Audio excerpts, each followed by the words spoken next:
Our next speaker is Aileen Friesen, who's an associate professor of history at the University of Winnipeg in Manitoba.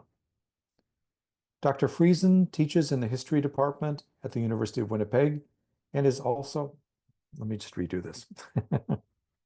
Actually, yeah, I was just noticing, could you take the cursor off the arrow, the slide? Okay, no, it's good. Okay, thanks. Okay. Our next speaker is Aileen Friesen, who is an associate professor of history at the University of Winnipeg in Manitoba. She is also the director of the D.F. Plett Research Foundation. Her research interests include European history, especially Eastern Europe, Mennonite studies, and migration. Dr. Friesen's monograph, Colonizing Russia's Promised Land, Orthodoxy and Community on the Siberian Steppe, was published by the University of Toronto Press in 2020. The title of her presentation is When the Russlaender Met the Kanadier, Cultural Complexities of a Mennonite Reunion. Good. Well, thank you for that introduction, Mark, and thank you to the Max Kade Institute and to everyone who helped out to organize the conference. I used to think that was sort of performative to thank people, but then I had to organize a conference myself last summer, and I found out it's a whole lot of work. So my sincere thanks to everyone who organized this event. It's been very stimulating. And it's continuing on the afternoon of Mennonites. This is wonderful, right? You never thought that you would talk so much about Mennonites. But here we are. And so I am going to, Mark read my title, and it was When the Russlaender Met the Kanadier, which is, I think, what I had originally proposed. But I see on my slide, I put When the Kanadier Met the Russlaender, and you'll might know of who gets to be first and who gets to be second is like a political choice, right? And so the Plett Foundation actually looks into only 1870s Mennonites who arrived in Manitoba, so not the ones who came to the United States, in Manitoba, their descendants and antecedents. And so I, in honor of the Plett Foundation, I put the Kanadier first in my title slide. But this photograph is quite literally a meeting of the Kanadier and the Russlanders, not a metaphorical meeting, an actual meeting. So this photograph was taken in late July 1923, when the first Mennonites out of the Soviet Union, who came out of Hortitsa in Soviet Ukraine, and they traveled to Canada, and they arrived in Rostron, Saskatchewan, and they were met at the train station by Mennonites who had already been living in the country, some for longer than others. And there was 10 passenger cars, 3 baggage cars carrying 600 Mennonites who arrived at 5 p.m.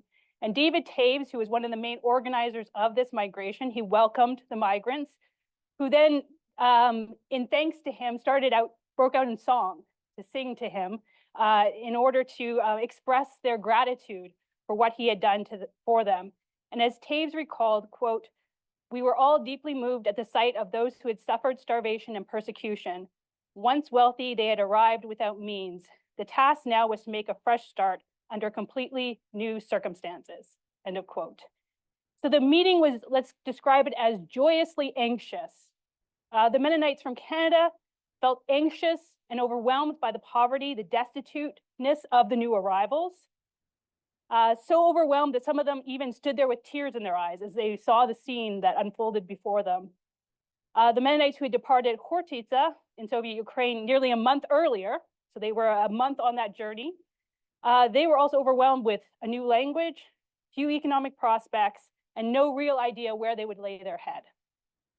So the Canadian Mennonites divided the immigrants between them, careful not to separate family members. So amongst the group that came, there were 6 orphans who had come together, 6 orphan siblings, and so they weren't separated. They were taken to the same home. And when I first conceptualized this presentation, this was my starting point. The first meeting of the group that became known as the Kanadier, or the Canadians, and the Russlaender, the Russians. And I had planned to follow the story forward, investigating the cultural encounters between these groups. But as I started researching, as this often happens, the story took a slightly different turn. Because in fact, in reality, they had been encountering each other for over 50 years since the initial separation. And so this was a reunion of sorts, but one that wasn't as sort of whole as I had initially conceptualized. And so first I want to talk a little bit about the terminology. Oh, I'll just go and click the mouse. Secret formula. There we go. The terminology of the Russlaender and the Kanadier. So this is a Kanadier family just before they left Imperial Russia in the 1870s. And this is a Russlaender family just before they left the Soviet Ukraine in the 1920s. And so these labels are very interesting. And so from some of the other presentations, we've discussed a little bit about when labels are placed on people and when they're adopted internally. And so these are labels that were adopted internally, which have both positive and derisive connotations that are attached to them. And there has never been a study so Kanadier and Russlaender are used frequently within Mennonite historiography to describe specifically the two groups. So the group Kanadier that came out in the 1870s, Russlaender who came out in the 1920s. They're used to describe these different groups, but they have never really been no one's followed the trajectory of how this terminology actually came into being. Now, of course, these are just words to describe, so they were just be used normally, but how it became associated with specific groups, because there is even though it denotes a national identity, none of these groups use it in that context of denoting national identity, right? The Russlaender are not, I don't have some aspirations to go back to Russia or Imperial Russia or the Soviet Union. The Kanadier many of them end up moving in the 1920s to Latin America and beyond. So there are ways in which those national categories, which these terms communicate, are actually not really reflected in the experience of these specific groups. But yet they have meaning. They have meaning within scholarship, and they have meaning within the community itself. So if I have to do a little bit of a reveal of my background, is I am half Kanadier and I am half Russlaender. And this is just a meeting that came together at some point in time. And in my childhood, this was a part of it, right? Part of the self-conceptualization, the conceptualization that the community understood about itself, about the different types of Mennonites that were there. And this is an interesting distinction because it isn't a religious distinction. There was reference to conservative Mennonites coming out of Imperial Russia in the 1870s. Of course, there were some, but there were others who were not so conservative who came out at that point in time. And this is not a denominational. So denominations can be split between these groups, right? It's not the 1870s Mennonites. There are different people who are Kleine Gemeinde or different people who end up in different types of churches, mostly Mennonite Brethren churches, who come from a variety of these backgrounds. And so this doesn't really describe religiously, but yet this is an identity that has developed as a shorthand within the community and within the scholarly community for describing these groups. And so they, of course, leave under very different circumstances. So on the one hand, we have the imperial passport, which the 1870s would have used. And on the other hand, we have a Soviet passport that would have been used by the 1920s Mennonites. Here's some inside covers of those different passports. We also have, during the times in which these intervening years before the reunification or partial reunification happened, we have the ways in which religion developed, which will be different. So we do have some more conservative groups in Manitoba. So on the one hand, that's an old colony church in Rhineland. The other side is a quite much fancier church in Molochna.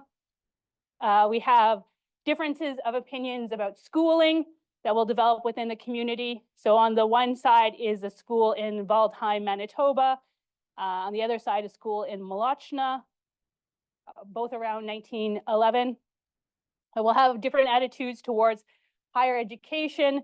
The ones in Canada, there were attempts to integrate higher education into their way of life for some, but that was met with some pushback from within the community.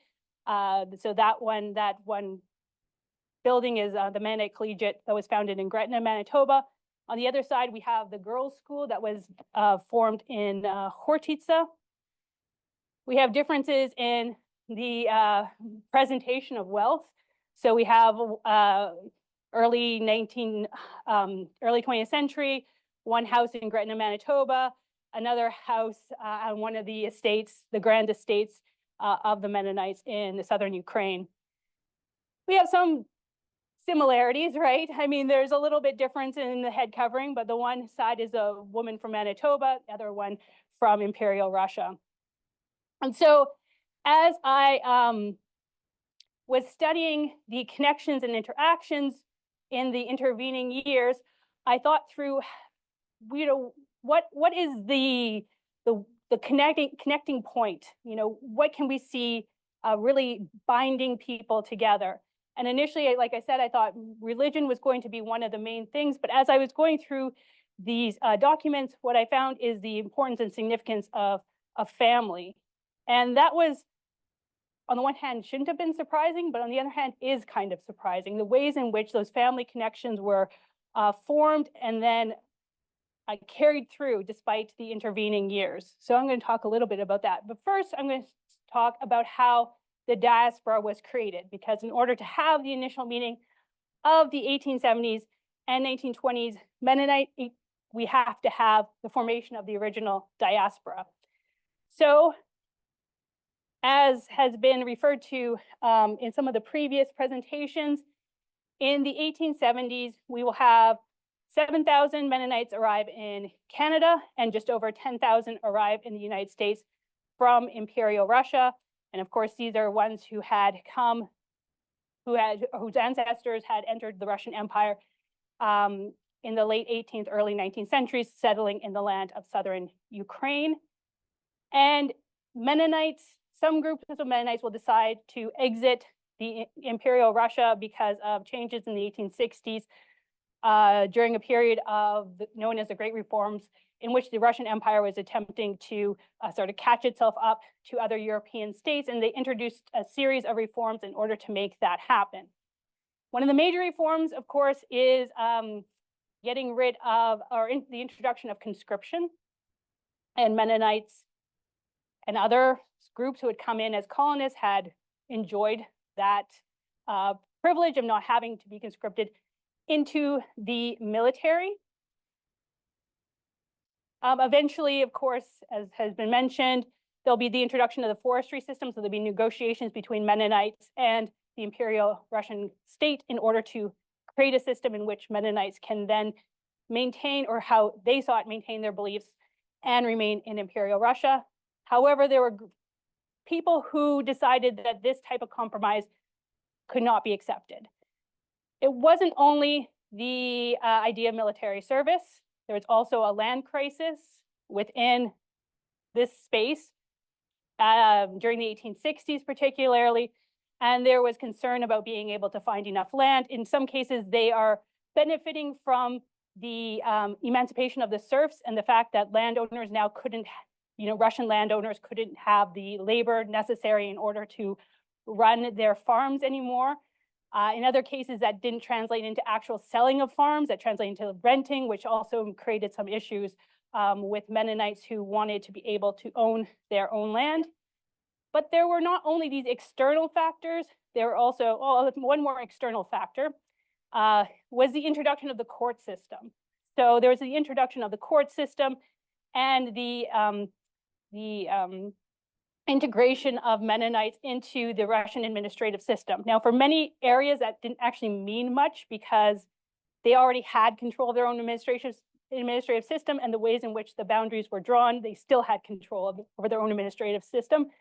But the introduction of a court system and the need to sometimes be on juries, the need to be in, to to be involved in verdicts over one's fellows co-religionists was viewed as being problematic, because those are not issues that, according to some Mennonite theological doctrine, could not be settled by the outside. It had to be settled inside by the church community. So it's the church community that would be the one to make the recommendation of what should happen, and not these outside court systems.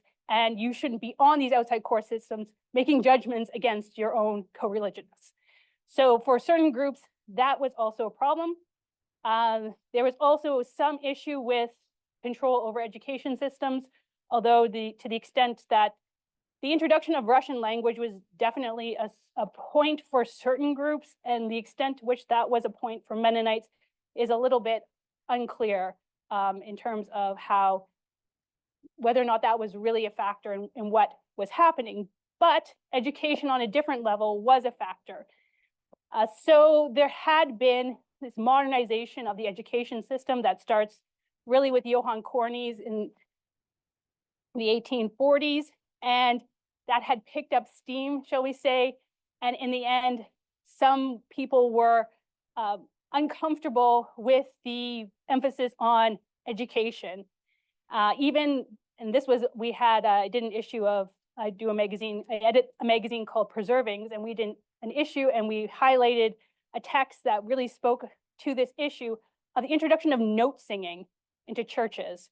So Mennonites would sing, and they would just have the words, right? And then everyone knew sort of the melody, the Vorsänger would be the one to lead the singing.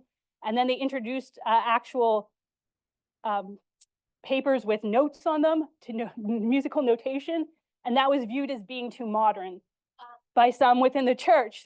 And they decided that this was, all the churches were starting to move towards this note singing. And so they decided that was actually being too modern. And so there are a variety of reasons in which groups decided to leave. The Kleine Gemeinde denomination was one of the groups that left, primarily intact. They go to both Canada and the United States.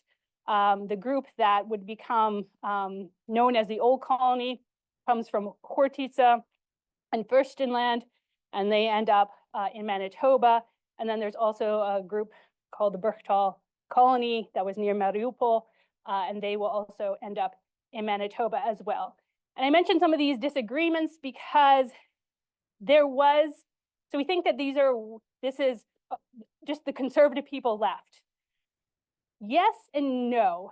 So when many of these groups left, well, certain ones of them, especially the group that will become known as the Old Colony, they took a conscious step back.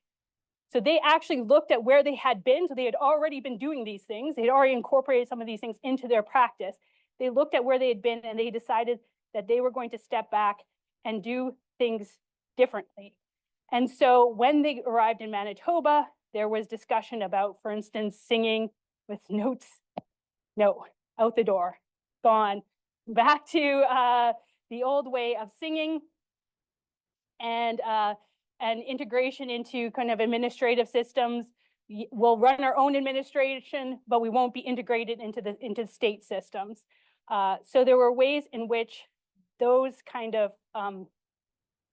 techniques, those belief systems were redefined. And this is a great quote from one of the main leaders of the migration, Johann Wiebe. He said, and this was at a meeting in Hamburg as they're moving across, right, Europe to go to North America. He said, I say that almost everything in our church was already lost in Russia. So in a very, that's a very strong statement of where he thought they were and where he thinks they're going in Manitoba and what he wants them to do and to be. And so this idea of worldliness was definitely a factor in the migration, and some viewed this as a moment in order for them to step back. So here is a picture just of the Hortitza church in Hortitza, the inside of the church, a painting from later on. And the idea of starting against this is a Zemlin in Manitoba, and working their way back up, creating their community the way they want it to be created, being very conscientious in their choices and decisions. That was what was happening for some who are moving to Manitoba. This is also early life in Manitoba. Okay, so we have this break, right? So this is not just like, oh, we're leaving. It was nice seeing you. We had a good time together in Imperial Russia. And this is like, we cannot live by our faith here in this land. And hence we are going to travel across an ocean and start all over again.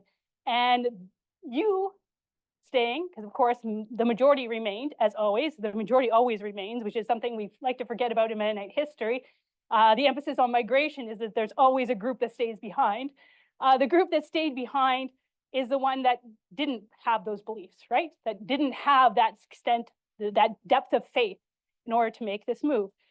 Now, despite this, what we actually see is families separated. So families who took a different approach, a different stance on these issues, and who still correspond, who still write letters back and forth, right from the beginning, right from the get-go. So the migration is going to last for years. It's going to create waves of separation, but letter writing became an important way of maintaining contact, of settling family matters, and of sharing information. And the postal system appeared to work very well between Imperial Russia and North America. So first, there's a series of correspondence by members of the Kleine Gemeinde Church who move in the initial year of 1874, migrate to North America. But some of their members remain behind to help try to take care of some of the, wrap up some matters that they have in Imperial Russia. But there's all sorts of correspondence that goes back and forth between them, in which they share information about the journey. So one of the first letters received by church leader Peter Taves, who is still in Imperial Russia, contained advice about the most economical way to ship baggage from Imperial Russia to the United States. Anyone have a guess of where that is?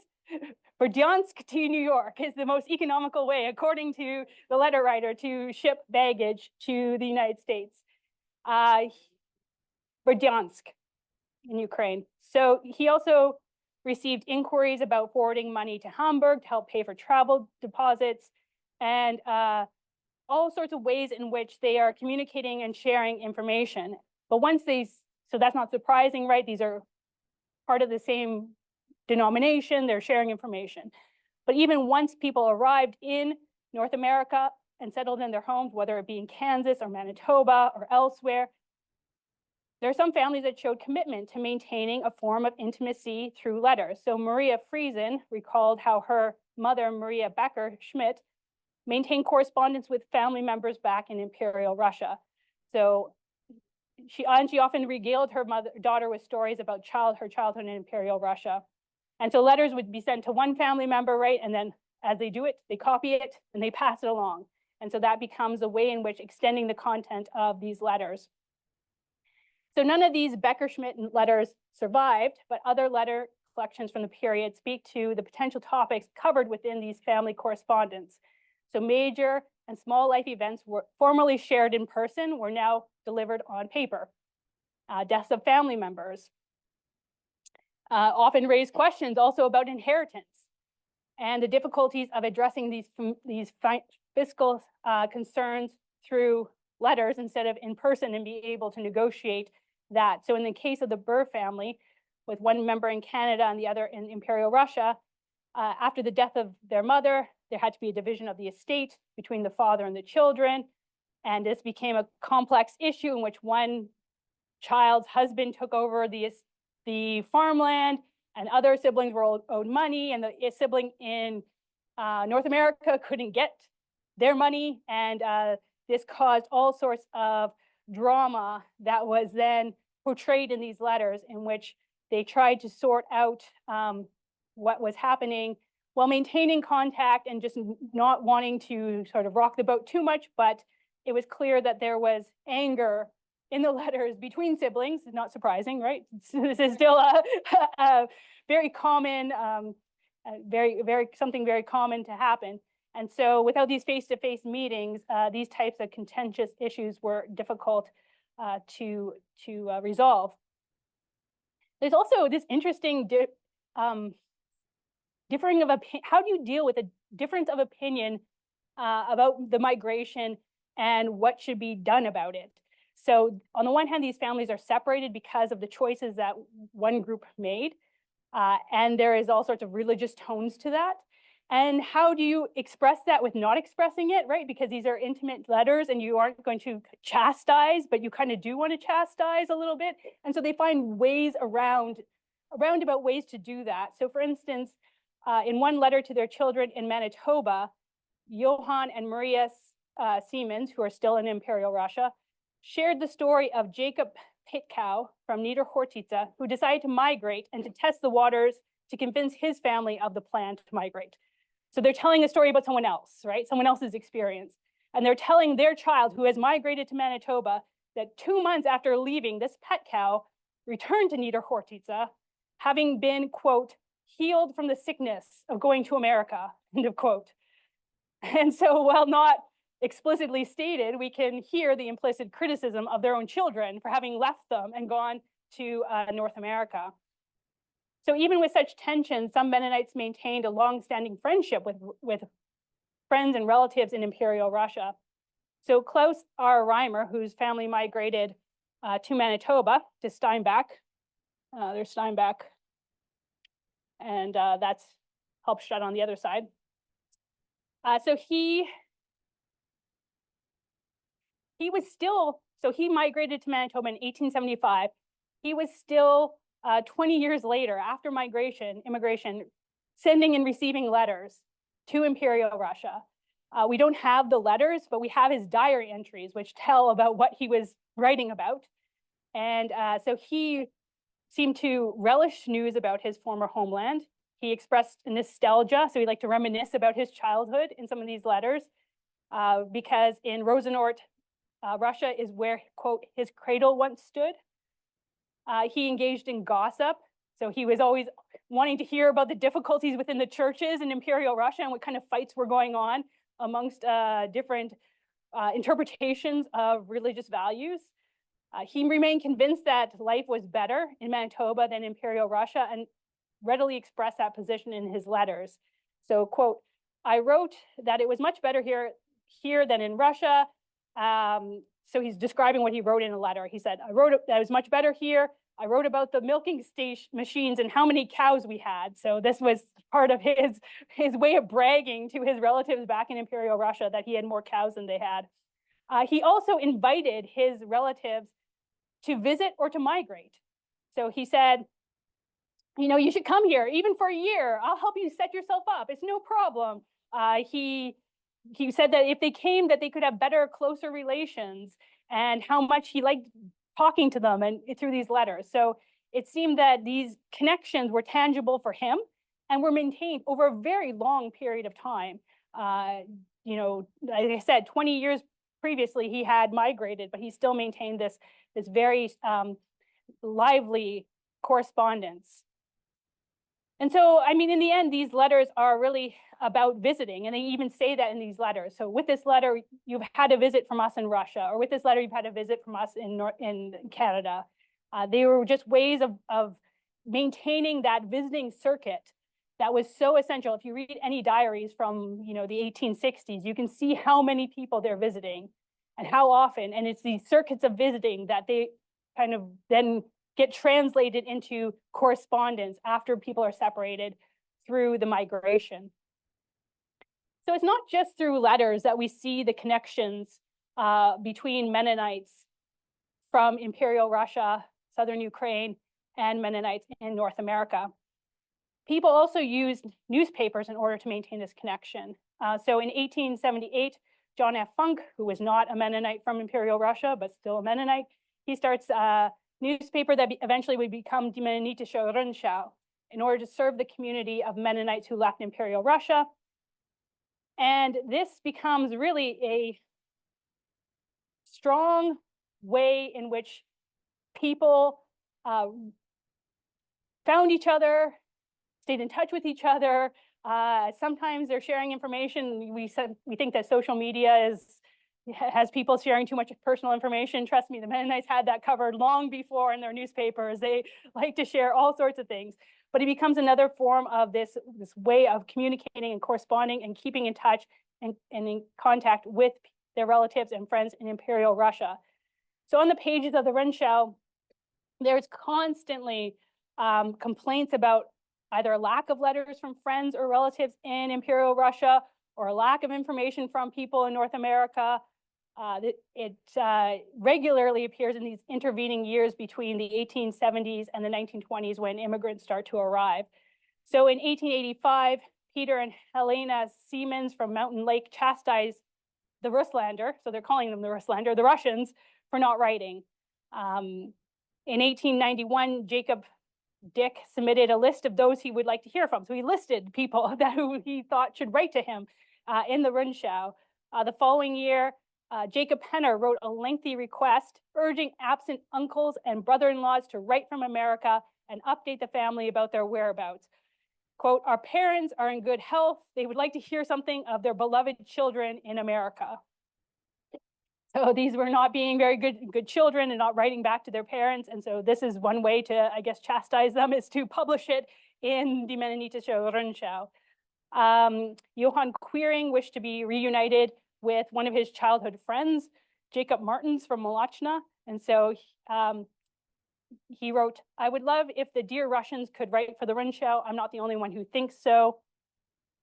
And in one of my favorite exchanges in the Rundschau is, or on this topic in the Rundschau, is a Peter Giesbrecht from La Center, Washington, publicized his address in response to a letter received from a cousin in Niederhortitza, who originally, so Niederhortitza is in Hortitza, near Zaporizhia, who originally sent a letter to Manitoba to Peter's brother. So Peter is in the United States, had a brother in Manitoba. A friend sent from Niederhortitza sent the letter to the brother in Manitoba, but he couldn't read the address because it was in Russian. And so he writes then to the Rundschau, and that gets publicized in order to have this friend from Niederhortitza then write to him at his proper address in the United States. So this is, something in which you could actually find people, right? Like you could actually, this was a network.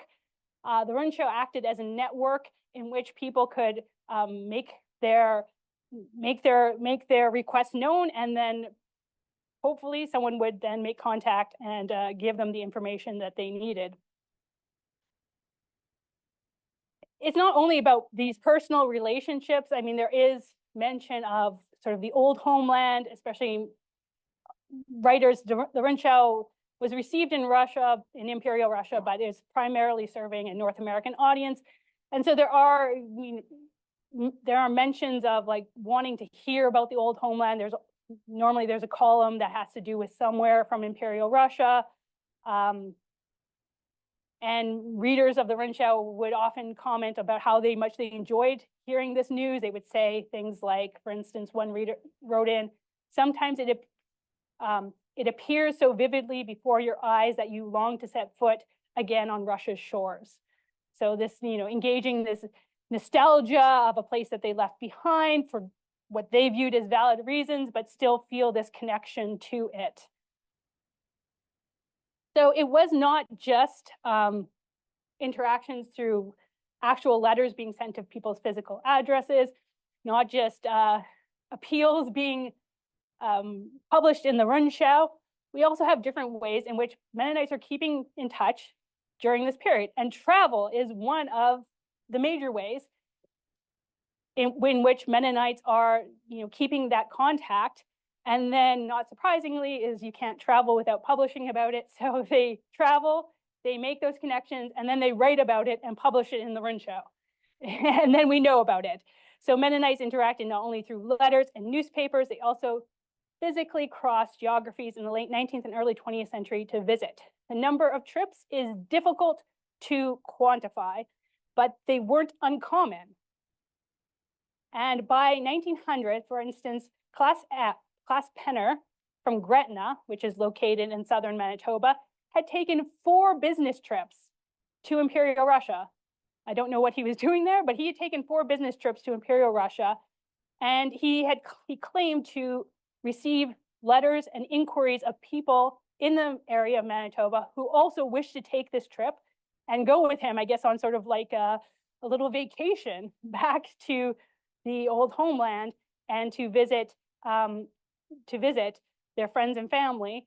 Although at this point, transatlantic prices were a little bit too high for a lot of people. And this is an interesting issue because I haven't done enough research to make a definitive claim, but it seems like from the trips that I was able to find, there were a lot of trips from the United States, which leads me to believe that it might have just been cheaper to go with the travel route than as opposed to the Canadian route. No, that could also be mistaken, but that was definitely something that I saw.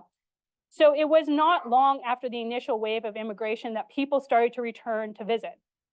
In 1883, Peter Thiessen of Nebraska traveled back to Imperial Russia with Johann Clausen. Thiessen had left the Russian Empire 9 years earlier, re-entering through likely the same route he departed through, which is also an interesting, one of the things that I was noticing as I was doing part of this research was the ways in which routes change and when they change of how you actually get back to and back. But for him, in that initial period, it was the same route that he had just taken 9 years previously. He went back the same way, New York, Hamburg, Berlin, ending up in Odessa. And his first stop within the Mennonite community took place in Crimea. And from Crimea, he traveled to Helpstadt in Molochna colony. And during his trip, he visited many relatives. Although his trip was not completely without controversy. So he visited many relatives, he visited many places. He also visited many churches. In many of these churches, he was allowed to speak. But in one place, he was not allowed to speak. And in another place in which he was allowed to speak, he probably made an impression by making this claim. So he's in Neukirch. He said, quote, he expressed his belief that, quote, the children of God cannot live out their faith in Russia because they have to serve in these different secular offices. So that was his claim. So he was in front of his friends, family, in a church in Imperial Russia, telling them that they actually cannot live out their faith after this whole controversy of the 1870s migration, in which families were divided because certain groups chose to leave. So probably a little bit controversial, but it summarizes 2 things. First of all, that this was like a core belief of the people who left, that they had left for their faith, at least for some of them, they had left for their faith. And 2, he felt free enough, comfortable enough to express that, right, in front of a group of people who he was speaking to. So this Thiessen is one of the early trips that I could find heading back.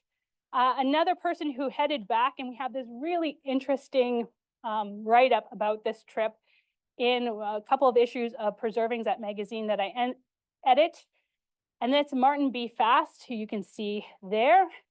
He was born in southern Ukraine, in the Molochna colony, and he left with his family in the 1870s, and he traveled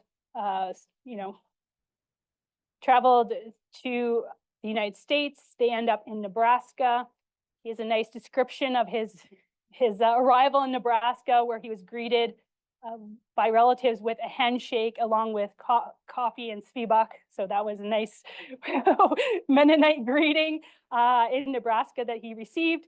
And of course, he saw a number of familiar faces, and they were transported to their new home in the 1870s. So in 1908, he decides, so he has become the editor of the Mennonitische Rundschau, and he decides to go back to Imperial Russia in order to,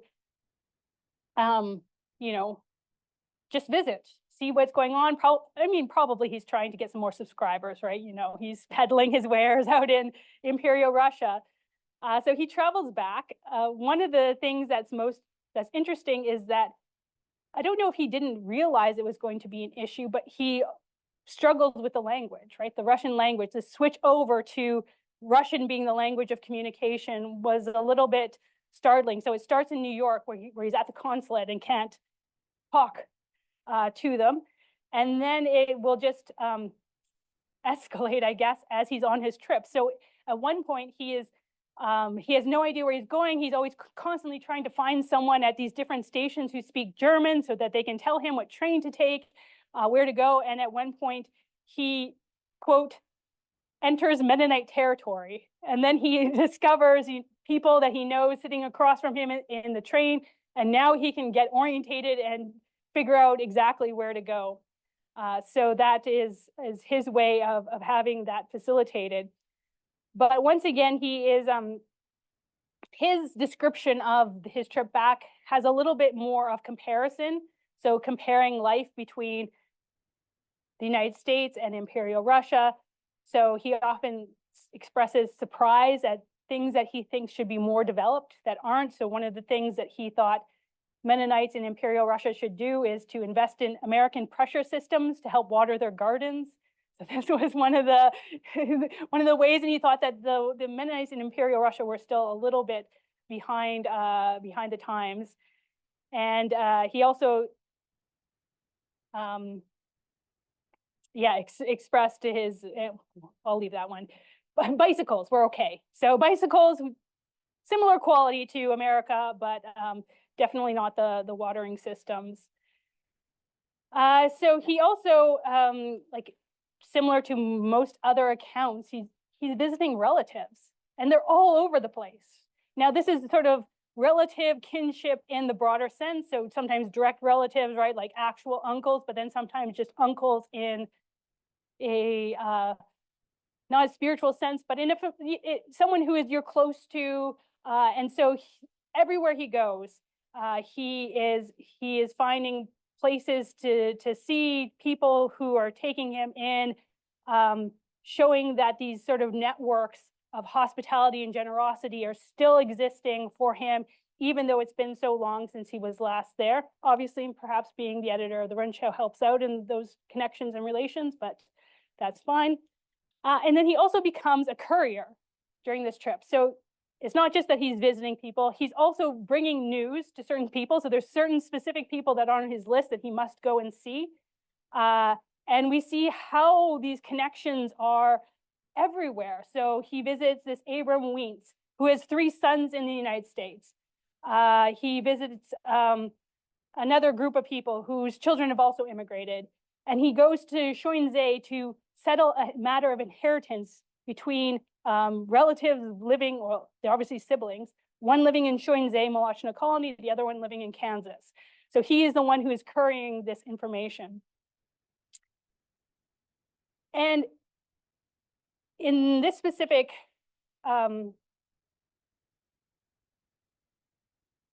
was going to say, the language issue, I'll just say just a slight thing more about that, is so interesting because he goes to all sorts of different sections. Oh, 5 minutes. And is visiting all these different places. And I don't know if it was his assumption that he could still get by in German while he's traveling, but it soon becomes very apparent that that is just really not the case as he goes to he's sort of beyond these sort of traditional circles. Okay, 5 minutes left. So I will go to the reunification then. So we have Rundschau. So the reunification is going to happen. We've already discussed a little bit about the 1920s Mennonites. So of course, there's going to be the revolutionary period, the overthrow of the Tsarist regime. There's going to be violence, war, and then there will be the organization of a migration out of the Soviet Union. The organization of a migration is complicated by the fact that in 1919, the Canadian government, through 2 orders in council, bans immigration of Mennonites, Hutterites, and Doukhobors. It requires the Mennonite community in Canada coming together and helping to negotiate the overturn of those orders in councils with the government, or the Mackenzie King, who will become the Prime Minister of Canada.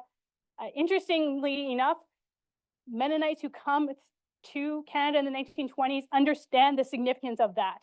That if in the 1870s, a group of Mennonites had not decided to leave Imperial Russia, and had not decided to settle in Canada, that they wouldn't have had the people on the ground necessary to make the argument in order to open the borders, in order to allow for the 1920s Mennonites to come in.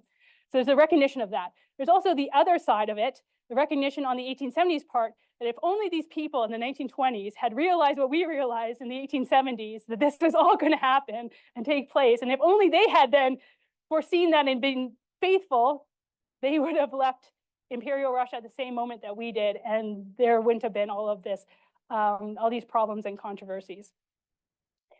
But it happened the way it happened, and Mennonites from the 1870s, and also I should just point out that the 1870s is not like a cutoff point. They keep migrating throughout the 19th century into the early 20th century.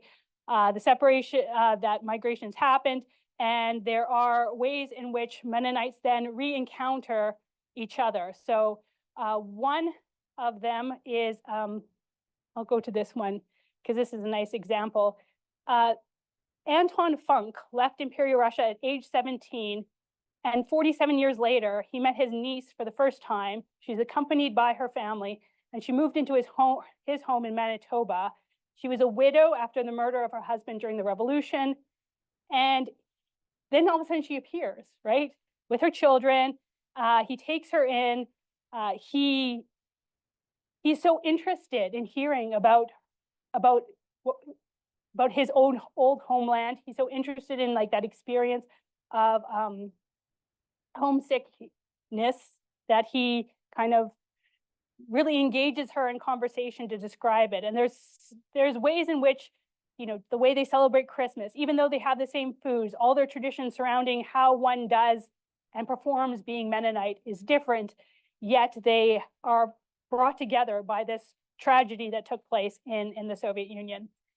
So to conclude, I think there's a strong degree of contact between Mennonites who left Imperial Russia in the 1870s. A lot of these are familial based. This isn't surprising, but it often gets overlooked. And there's an assumption that sort of this all comes together later on. Even though these differences have become important within the community's self-identification, there's still so many ways in which these groups were connected during this time. This connection was not actually strong enough to support collective action for the 1920s migration. I can make that argument a little bit stronger during the questions if need to be. This is where faith and a pan-Mennonite identity work together with familial relations in order to create the momentum necessary in order to organize the 1920s migration. And so despite the fact that they've been separated for this time, the dialogue that was back and forth between them, I think, helped to shape then their encounter that happened in the 1920s. So I'll end it with that.